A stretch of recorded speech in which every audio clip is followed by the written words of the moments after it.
waterfall in years. It's been a couple of years.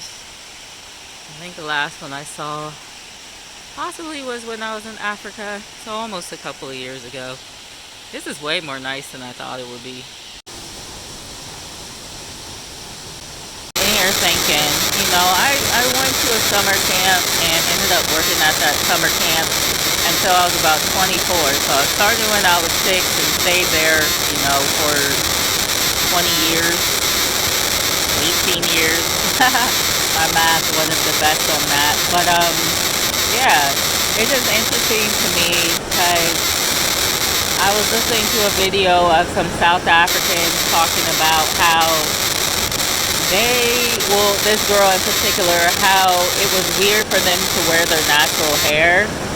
Now, I don't know if that's the case with all South Africans, but the fact of the matter is the videos that I've seen of most South Africans, they either have a head covering on, they have a weave, or they have very, very, very short hair.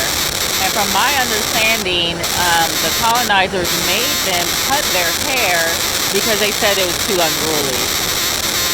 They did everything and anything to try to cut off our identity. Now, it's funny because I've been talking to this lady and, I had a dream about her that she was in a desert, possibly Morocco. It really reminded me of Morocco, but I think because of the outfit she was wearing, she had like these scarves around her neck, and it reminded me of like the Berbers and that kind of thing, how they wear all those scarves and head wraps and that. And so I told her, oh, maybe you're a Berber. So the thing is, from my understanding, some of the Berbers were Jews. Perhaps some of them were Moors. Although Moors, that's where Morocco comes from. A Moor isn't necessarily a race, but it was like a nation of people. So like in America, we are a nation of people, but we have many different races. So the Jews were included with the Moors. I guess they all joined together. I have to do more research concerning them. But, it's a possibility that she's a descendant of Israel and was part of the people that founded Morocco. Her lineage is from there. But she said she was like Choctaw. Now, I'm really not that interested in doing research in the Native Americans. I'm just not. There's so many black people that are coming and they're all like, yeah, I miss this and that. First off, some of the Native Americans, they own black slaves, and then they were able to, join their tribes and get their land and all that kind of stuff. It's a possibility. Also, that some of them were from Africa, but were labeled Native Americans. I'm not going to get too into it, but she said she was Choctaw, whatever, whatever. So I was just thinking about how far removed people become from nature and how destructive that is. Now, when I say nature, I'm not talking about earthly man. I'm not talking about Mother Earth. I'm not talking about any of that. The fact of the matter is God made us and he put us in a garden. All right? And I've been hearing people speaking of the garden lately. They keep tabs on us. They do. And they want to know where we are and what we're doing. I mean, there was something that popped up on TikTok the other day or YouTube, and it was some kind of document concerning how they were supposed to try to look over us and control us and have authority of us, make sure that we're not getting out of line type deal. But with all that, they came in, they took other people's lands, made sanctions, whatever, so they get to enjoy these kinds of things. Because I wouldn't even really know about nature if it wasn't for, the people that made Big Brothers and Big Sisters. All right, they have a summer camp called Camp Odiokwa. I don't know if they're still running. I would think they're still running, but last time I checked, it wasn't nearly as cool as what it was when I was young. Whoever came in and made sanctions and all that kind of stuff to change what was going on. So a lot of the black people, they've lost their job. I've noticed too, with a lot of these cities, there's masons coming into them. Not that they weren't there before, that these masons weren't responsible for building up these cities, but it seems like the more they increase, the worse the city becomes. They start trashing people, especially the homeless, especially poor populations, minority populations. Even these black Masons, they do the same thing. Because when Lucifer's your God, that's what's going to happen. That's just the natural state of things. So, you know, who knows what happened with that summer camp. But anyway, I did, however, learn through them to appreciate nature, to enjoy the surroundings that, you know, we were initially put into. And so I'm here right now at a place called Glidden Falls in Tennessee, and it's really, really beautiful. And, you know, I want to try my hand at, you know, returning to this, I guess, garden, if you will, because I think if we get too far removed, we'll start to have issues. Now, don't get me wrong. These people spent all day in nature and still had issues. You have to connect with God first before anything else. But this is very helpful, you know, getting out in the sunshine, and it's a little overcast today, but the fact of the matter is the sun rays still peek through from time to time. And, you know, sometimes what I do is I might see a plant, I don't really know what it is. It's starting to rain a little bit. And I'll just take a picture of it and then Google Lens it to see what kind of plant it is. So I did that the other day and found out about the pink mimosa. But there's all these sprouts on it, and they're hot pink and white, and they're really cute. I'll show a picture of it. So I stumbled upon this. It is called a mimosa flower. And they originate in Asia, but now they're in all the continents except, you know, Antarctica. And you can actually take that and you can boil it into a tea, and it helps. It's like an anti-anxiety and antidepressant medicine. And then I saw sassafras today, and I looked that up. I mean, sassafras is something I've known for a while because they taught me about that at camp. And we even, one day we gathered the leaves and made tea out of them, which is kind of cool. But it's all here, you know. They convinced us that we have to go to a doctor and then this person and that person to heal, when God literally put it all in nature. So that's why I really appreciate places like India that haven't fallen away from like the natural healing. If you read the book of, I think, Jubilees maybe, it talks about how Noah was actually given a book concerning herbal healing from God. And so this is something that we are actually supposed to know and learn and that kind of stuff. But we depend too much on the technology of fallen angels is basically what it is. Because if you look at the medical symbol, it is the staff of Hermes. It is a staff with two serpents and some wings. That is the staff of Hermes, a fallen angel. He is the god that banks these liars and all that. So is that what you want? Someone who's a liar and a thief and a god of banks to be also in control of your healing and medicine and that kind of stuff? That's sorcery. That's what it is. The Bible calls pharmaceutical sorcery. So that's why a lot of us aren't healing, other than the fact that we're not turning to God. Because he said, I will send the plagues of Egypt on you if you do not keep my commandments. And that's fair. You want to know why? It's fair because say that your sin is cheating, and God sends a plague on you because you won't stop cheating. Well, you're hurting people from your cheating. So basically you're getting hurt. You reap what you sow. But he gives us an option out. Stop cheating. And when you get sick from it, well, here's some herbs. Turn to me in prayer and fasting.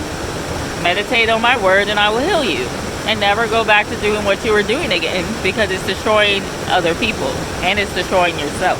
So I think God is very, very justified in what he sends on humanity.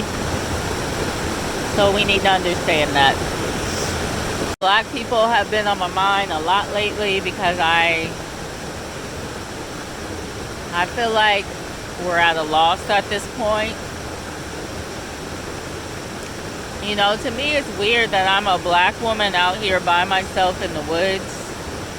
No black man wants me because they make up stuff. 2, they have problems with their mother growing up. 3, they value whiteness.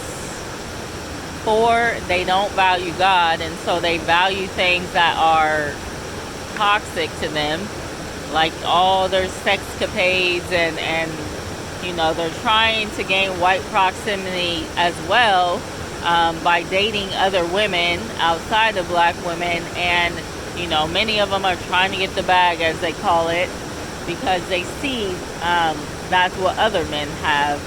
They're not putting God first. And so there's no marriage in the picture for many black women. Most of my black female friends have married white men. And many of them had a thing for white men prior to that. I don't think it's right. I used to have a thing for white men too. And I had a very, very good white boyfriend.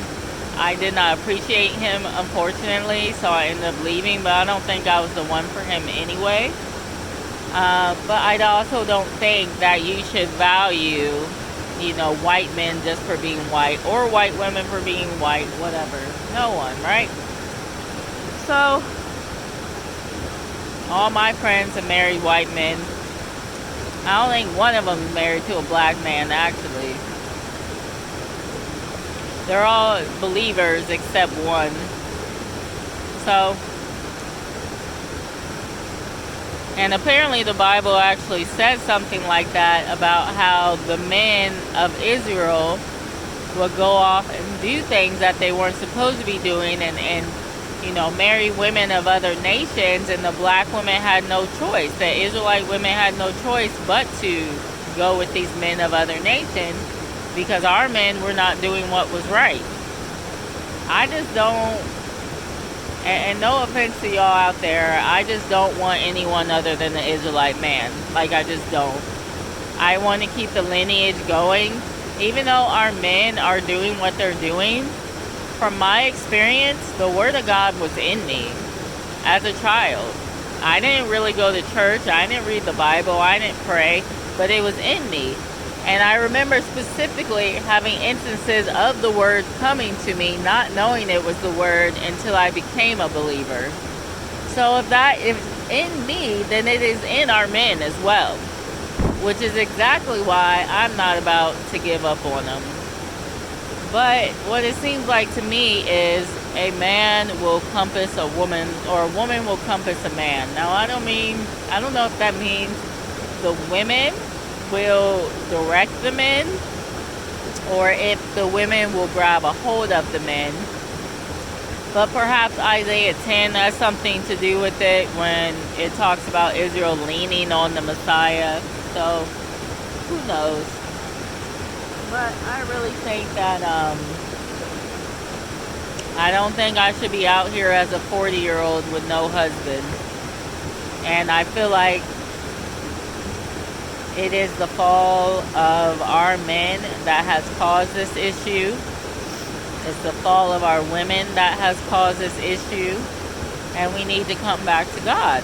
I had to ask God to show me a decent black man, because I've just never seen one before. And it was funny because the next day I worked a gig and there was a man from Brazil. Now, he was a mixed black man. He definitely looked black, but he also looked like he could be part of the native, you know.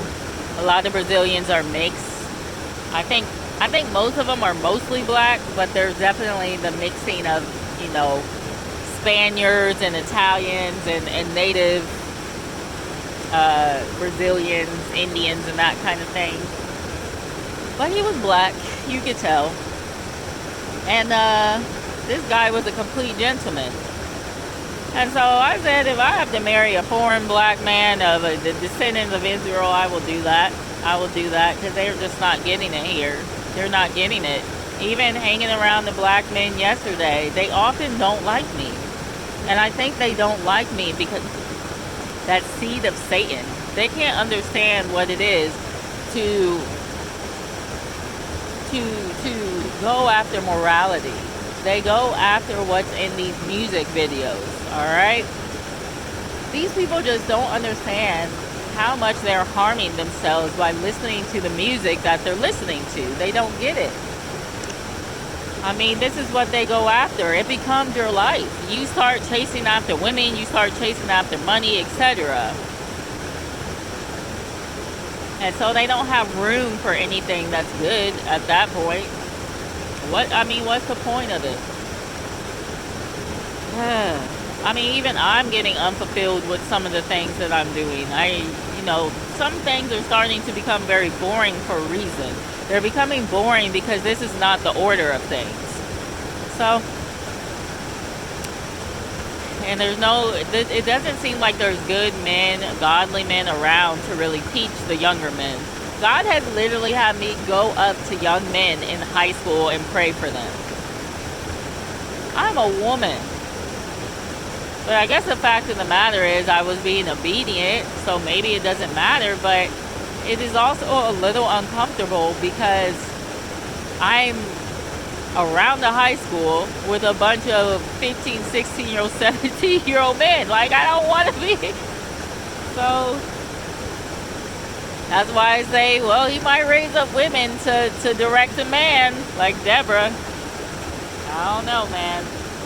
But I think this is part of what's going to help. I think about this black man from time to time who, I don't know if he loved me or not, but he told me he did love me. I didn't love him back.